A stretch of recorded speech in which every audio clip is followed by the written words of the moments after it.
haji. Pagiku cerah, matahari bersinar, ku gendong tas merahku di pundak. Selamat pagi semua, ku nantikan diri.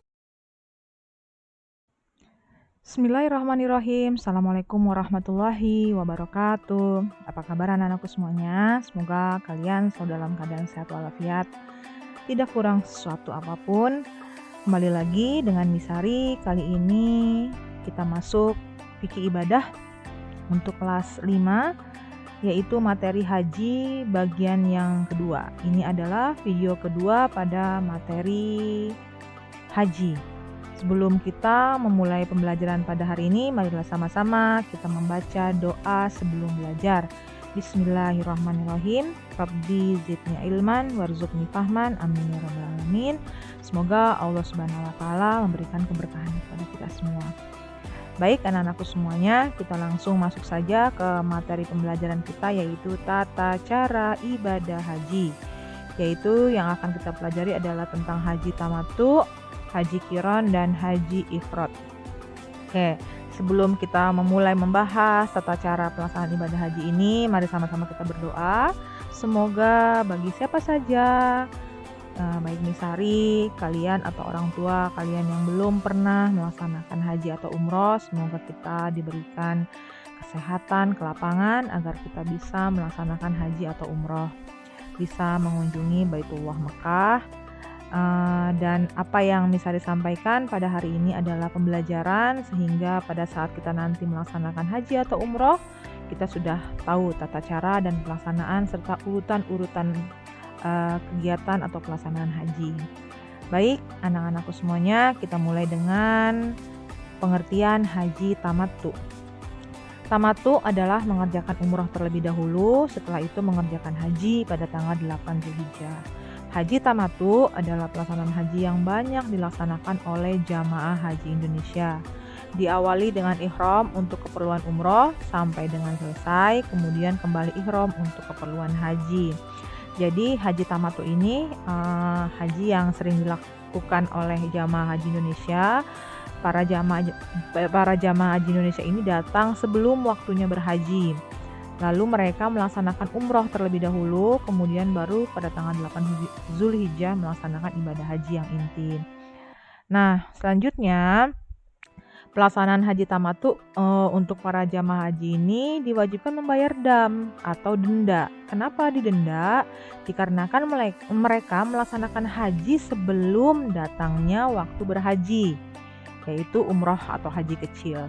Jadi mereka datang sebelum tanggal 8 Zulhijjah melaksanakan haji di luar waktu haji, maka wajib membayar denda atau dam. Apa saja dendanya? Yang pertama adalah boleh menyembelih seekor kambing atau domba untuk satu orang jamaah haji, atau menyembelih satu ekor unta untuk 7 orang. Jika tidak mampu maka boleh berpuasa 10 hari, yaitu 3 hari di tanah suci dan 7 hari di tanah air, atau kembalinya kita ke rumah di Indonesia. Nah, ini dam atau denda yang harus dibayar pada pelaksanaan haji tamattu. Kita masuk ke tata cara haji tamattu. Yang pertama, mengenakan pakaian ihram, yaitu melepas pakaian yang berjahit bagi laki-laki ya. Setelah sampai di mikot itu adalah batas tempat dan waktu berihram. Seluruh pakaian yang berjahit, sarung, celana, baju harus dilepas dan diganti dengan kain ihram. Kemudian mandi dan berwudu, merapikan rambut dan memakai wangi-wangian di tubuh ya. Lalu berpakaian ihram. Ihram adalah 2 helai kain yang tidak berjahit dan tidak terkena wangi-wangian. Jadi wangi-wangiannya boleh di badan, tapi tidak boleh di kain ihram. Selanjutnya adalah sholat sunnah ihram 2 rakaat ya. Kemudian sholat fardu, di mana pada pelaksanaan sholat fardu ini biasanya ketika pelaksanaan ibadah haji kebanyakan itu di qashar dan di jamak. Masih ingat qashar dan jamak? Di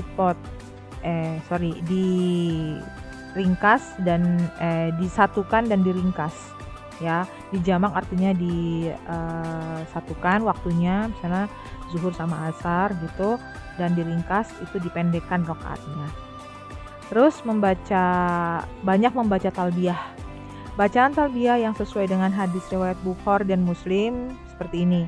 Labbaik Allahumma labbaik, labbaik la syarika lak, labbaik, innal hamdah wa ni'matah laka wal mulk la syarika lak. Ini biar kalau kita pernah TK dulu manasik haji ya, pasti udah tahu, masih ingat ya. Atau yang sudah pernah umroh pasti tahu, dan haji. Aku datang memenuhi panggilanmu ya Allah. Ini artinya ya, aku datang memenuhi panggilanmu, aku datang memenuhi panggilanmu. Jadi memang ibadah haji dan umroh itu benar-benar panggilan dari Allah ya. Tiada sekutu bagimu, aku datang memenuhi panggilanmu. Sesungguhnya segala pujian dan nikmat adalah milikmu. Begitu juga kerajaan langit dan bumi, tiada sekutu bagimu. Nah, ini adalah bacaan talbiyah, bacaan puji-pujian kepada Allah. Kemudian selanjutnya mikot. Tadi ya, mikot itu adalah batas waktu dan batas tempat memulai ihram sesuai dengan datangnya para jamaah haji. Mikot ada dua macam, mikot zamani dan mikot makani. Mikot zamani adalah batas waktu berihram. Definisi batas waktu tersebut adalah bahwa ihram atau niat haji ya hanya dilakukan pada waktu-waktu yang ditetapkan saja ya. Kalau bukan waktu yang ditetapkan untuk berihram ya tidak perlu berihram, boleh memakai baju yang biasa. Nah, menurut Ibnu Umar radhiyallahu anhu, bulan-bulan haji ialah bulan Syawal, Zulqa'dah dan 10 hari dari bulan Zulhijjah. Nah, biasanya kita melaksanakannya yang ini, 10 hari bulan Zulhijjah. Sedangkan mikot makani adalah batas tempat untuk berihram. Nah, kita lihat macam-macam atau daerah-daerah yang termasuk mikot makani ya. Yang pertama adalah mikot Zulhulaifah atau orang Indonesia kenalnya dengan nama Bir Ali. Ini adalah untuk jamaah yang berangkat dari Madinah dan Indonesia. Lalu ada mikot Juhfah, yaitu jamaah yang berangkat dari arah Mesir dan Syria. Lalu ada mikot Kornul Manazil untuk jamaah yang berangkat dari arah Najd. Najd itu salah satu wilayah di Arab Saudi ya. Lalu mikot ini juga untuk jamaah haji dari Indonesia yang berangkat dengan pesawat. Nah, selain di mikot Kornul Manazil, jamaah haji Indonesia boleh melakukan mikot di Tan'im atau Jeddah. Selanjutnya mikot Zatu Irkin, yaitu untuk jamaah yang berangkat dari Irak. Mikot Mekah sudah tentu untuk yang berangkat dari Mekah. Dan terakhir adalah mikot Iyalamlam untuk jamaah haji yang berasal dari Yaman, Pakistan, dan India. Dan jamaah Indonesia yang datang dengan kapal laut. Selanjutnya adalah setelah di mikot kita langsung menuju Mekah ya. Pergi menuju Mekah dan dalam perjalanan selalu membaca talbiyah dan disunahkan untuk mengencangkan suaranya bagi laki-laki. Lalu tawaf. Nah, setelah sampai di Mekah, segera menuju Masjidil Haram dalam keadaan berwudu dan diutamakan melalui pintu Babus Salam. Jadi kan Masjidil Haram itu pintunya banyak ya, kan luas, besar, pintunya banyak dan diutamakan melalui pintu Babus Salam. Dan ketika melihat Ka'bah berdoa dengan doa seperti ini ya. Allahumma zid hazal baita tasrifan wa ta'ziman wa takriman wa mahabbatan wa zid man syarafahu wa azamahu wa karramahu mimman hajjahu awit tamarahu tasrifan wa ta'ziman wa takriman wa birron. Ya Allah, tambahkanlah kemuliaan, keagungan, kehormatan, dan kewibawaan pada baik Ka'bah ini, dan tambahkanlah pula pada orang-orang yang memuliakan, mengagungkan, menghormatinya di antara mereka yang berhaji atau yang berumroh dengan kemuliaan, keagungan, kehormatan, dan kebaikan. Dan boleh ditambah dengan Rabbana atina fid dunya hasanah wa fil akhirati hasanah wa qina adzabannar. Nah, ini adalah doa ketika pertama kali melihat Ka'bah. Selanjutnya adalah Setelah sampai di Ka'bah yaitu melaksanakan tawaf kudum atau tawaf umroh. Ya, jadi tadi kan tamattu kan umroh dulu baru haji ya. Lalu pertama adalah tawaf umroh dengan tata cara sebagai berikut. Tetap dalam keadaan berwudu, lalu yang kedua menghadap Hajar Aswad. Jika mampu mencium dan menyentuh Hajar Aswad, jika tidak mungkin cukup dengan isyarat tangan dikecup. Jadi kalau keadaan hajinya sebelum pandemi ya penuh dengan orang, yang namanya mendekati Hajar Aswad adalah perjuangan yang amat sangat susah. Jadi jika mampu mencapai Hajar Aswad boleh dicium, disentuh, tapi jika tidak mampu boleh dengan isyarat tangan atau tangan dikecup seperti itu. Lalu mengganti posisi letak badan dengan Baitullah, memutar badan untuk mengganti posisi agar Baitullah ada di sebelah kiri. Nah, lihat, ini Baitullah ada di sebelah kiri ya. Kemudian memutar mengelilinginya sebanyak 7 kali putaran. Selanjutnya adalah putaran 1 sampai dengan 3 dilakukan dengan berlari-lari kecil. Lalu putaran 4 sampai dengan 7 dilakukan dengan berjalan biasa. Lalu ya tadi mencium Hajar Aswad kan setiap akhir putaran tuh ya, setiap putaran misalnya sampai ke Hajar Aswad, mampu mendekati Hajar Aswad, mencium dan menyentuhnya. Jika tidak, cukup dengan isyarat. Kemudian selanjutnya adalah doa ketika tawaf ya. Setiap putaran tawaf ada doa yang dipanjatkan. Nah, ini doanya lumayan panjang. Silakan kalian lihat di buku yaitu untuk putaran 1 dan kedua ada di halaman 69, putaran 3 dan 4 ada di halaman 70, putaran 5 dan 6 di halaman 71, dan putaran yang ketujuh ada di halaman 72. Nah, setiap akhir putaran tawaf membaca Rabbana atina fid dunya hasanah wa fil akhirati hasanah wa qina adzabannar. Kalau kalian melihat doa-doa tawaf ini secara global, kalau kita bisa tarik kesimpulan bahwa isi dari doa-doa tersebut adalah memohon ampunan, memohon rahmat, memohon dijauhi dari azab neraka, siksa kubur, kebaikan dunia dan akhirat ya. Doa-doa ini panjang ya, tapi tidak perlu menjadi beban untuk para jamaah haji siapapun ya yang sedang berhaji. Karena biasanya setiap jamaah haji itu mempunyai terutama di Indonesia ya, mempunyai kelompok-kelompok yang setiap kelompok ada pembimbingnya. Nah, biasanya para pembimbing itu akan membimbing para jamaah haji untuk membacakan doa-doa tawaf tersebut dan kita tinggal mengikuti dan mengamininya. Nah, jadi tinggal menambahkan doa yang Robbana atina fid dunya, kan yang gampang itu untuk melengkapi doa-doa tawaf. Jadi tidak perlu khawatir tuh nggak siap untuk tawaf karena nggak hafal doanya, enggak seperti itu ya. Jadi tinggal mengikuti pembimbing hajinya atau ya membaca saja doa apa ya yang intinya untuk meminta rahmat dan kebaikan dari Allah dengan membaca ya ini doa Robbana atina fid dunya seperti itu. Lanjut amalan setelah tawaf, yaitu melaksanakan sholat 2 rakaat di Maqam Ibrahim, lalu meminum air zam-zam, lalu mencium Hajar Aswad jika memungkinkan.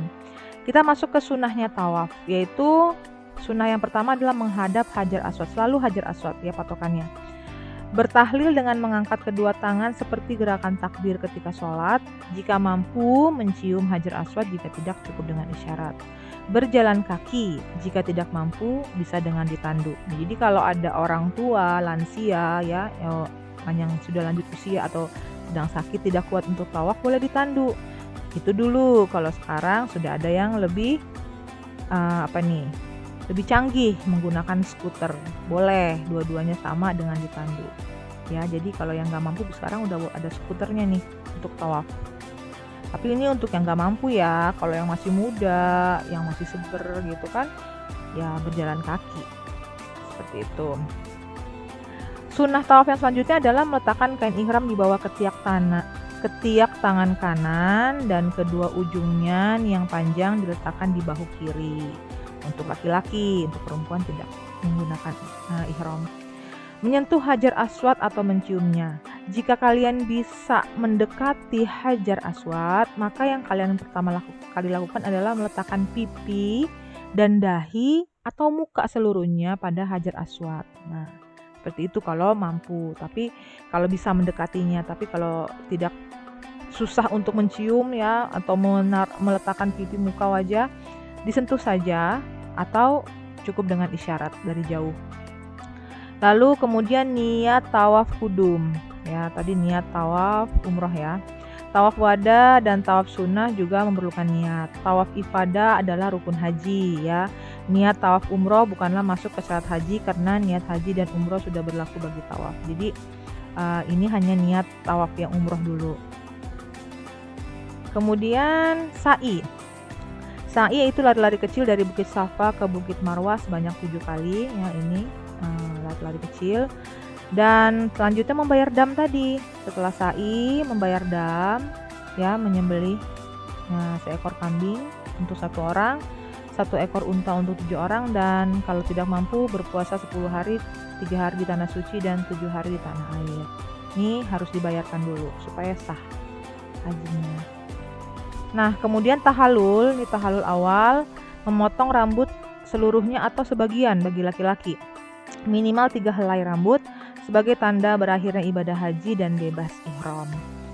Kemudian, nah ini dia wukuf. Nah, ini adalah puncak pelaksanaan haji.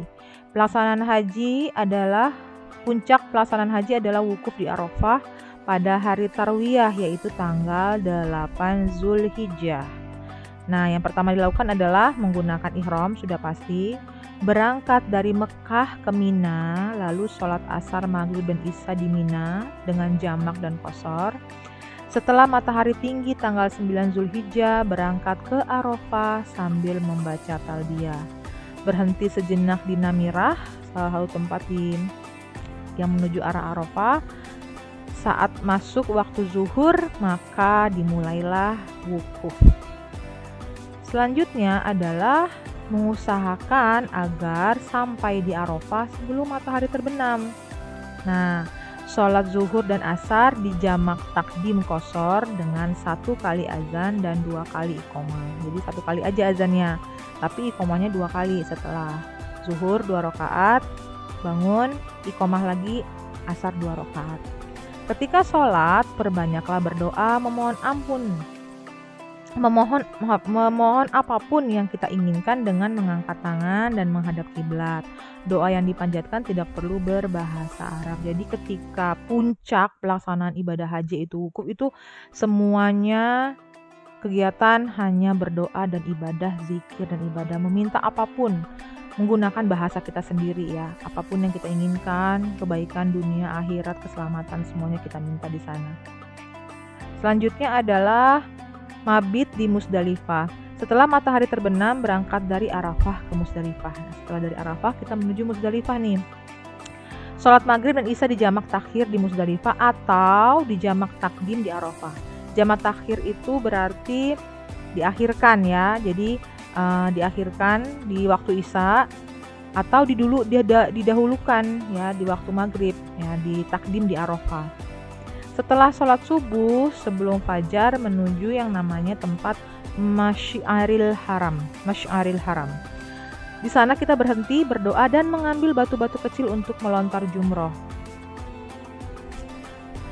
Jumroh Aqobah. Yang pertama adalah jumroh Aqobah. Setelah kita mendapatkan batu-batu tersebut, dari Masy'aril Haram sampai di Mina tanggal 10 Zulhijjah, melontar jumroh Aqobah setelah terbit matahari.